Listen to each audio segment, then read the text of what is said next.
De 1967 à 1975, 14 bateaux se retrouvèrent bloqués avec leur équipage dans le canal de Suez à cause de la guerre des 6 jours qui condamna les deux accès au canal.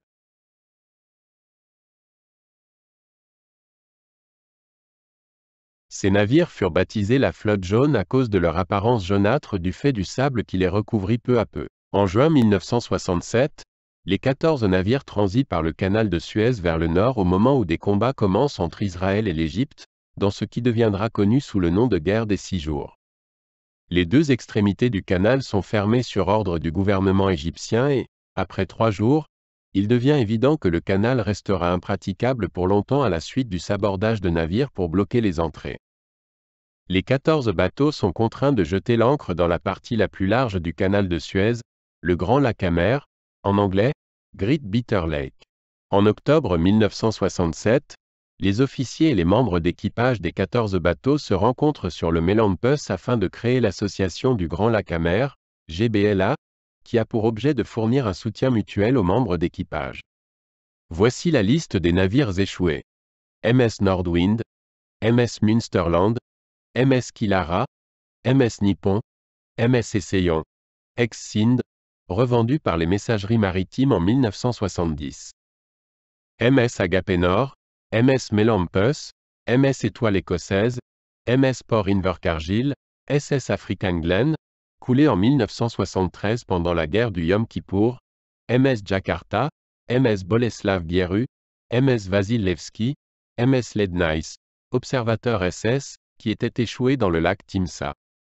Dans les mois qui suivent, les différents équipages se retrouvent régulièrement à bord de leurs navires respectifs, organisant des événements sociaux, créant un club nautique et organisant même les Jeux olympiques du lac Amer, en clin d'œil aux Jeux olympiques d'été de 1968 de Mexico.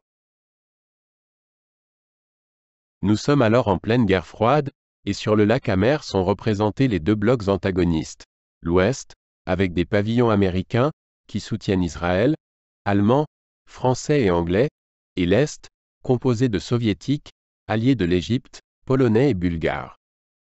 On peut dire que les deux mondes se sont rencontrés là. Rapidement, la vie s'organise, et une vraie fraternité va naître entre les soi-disant ennemis. On formait une ONU miniature perdue sur le lac Amer et on en était fiers. Il n'y avait pas de frontière entre l'Est et l'Ouest. Chacun s'entraidait. C'est tout le paradoxe de la situation.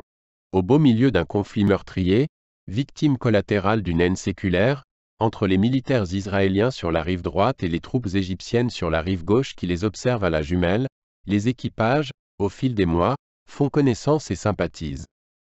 Tous les dimanches matins, on entend sonner les cloches sur le lac. C'est l'annonce de la messe sur le bateau allemand.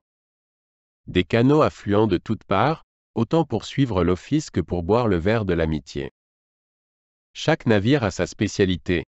Allemagne, service religieux, Bulgarie, soirée cinéma, Suède, fête à la piscine, Pologne, des soins de santé pour tous, France, jardin communautaire, Britannique, football et courses de canots de sauvetage.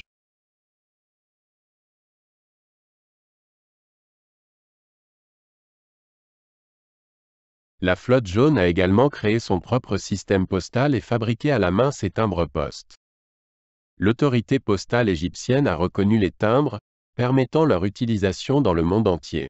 Avec le temps, il devient possible de réduire le nombre de membres d'équipage à bord des bateaux, et, en 1969, les navires se regroupent à plusieurs afin de réduire encore plus la présence d'un équipage nécessaire à leur entretien.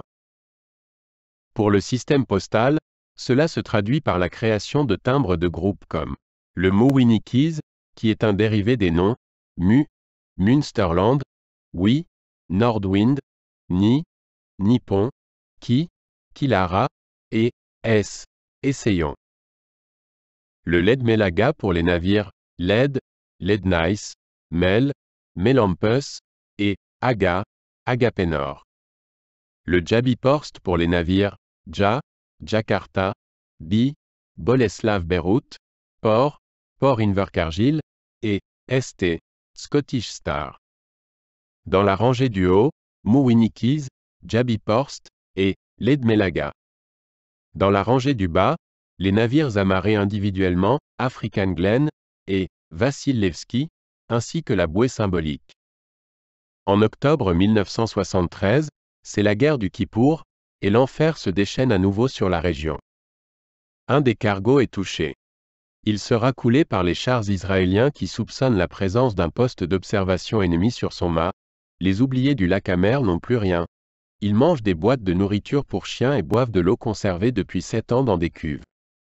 En 1974, les soldats israéliens quittent enfin les rives du canal de Suez.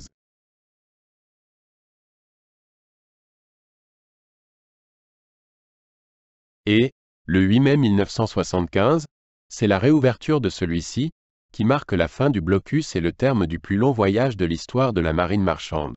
8 ans, 3 mois et 4 jours. Une expérience dont les rescapés ont tiré plus d'enseignements que d'amertume. Ce séjour forcé m'a appris que les gens ne sont pas mauvais. Si tout le monde se comportait comme nous l'avons fait, nous, les marins du lac Amer, il n'y aurait plus de problème politique. Si les hommes, en effet, prenaient la peine de se connaître mieux. Ce sont plus de 800 vignettes différentes qui auront été imprimées et utilisées.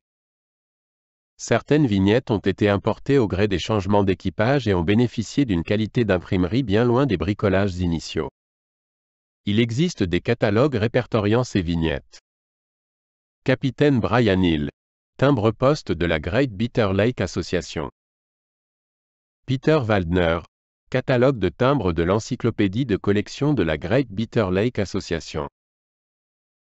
L'Association française d'érinophilie, Arc-en-Ciel est une association de collectionneurs de vignettes non postales. Ses objectifs sont de regrouper les collectionneurs de vignettes et collections périphériques de France et de l'étranger, d'assurer la promotion de ces collections, de fournir aux membres la documentation et les informations facilitant la constitution d'une collection, et de faciliter le dialogue entre les collectionneurs ayant rejoint l'association.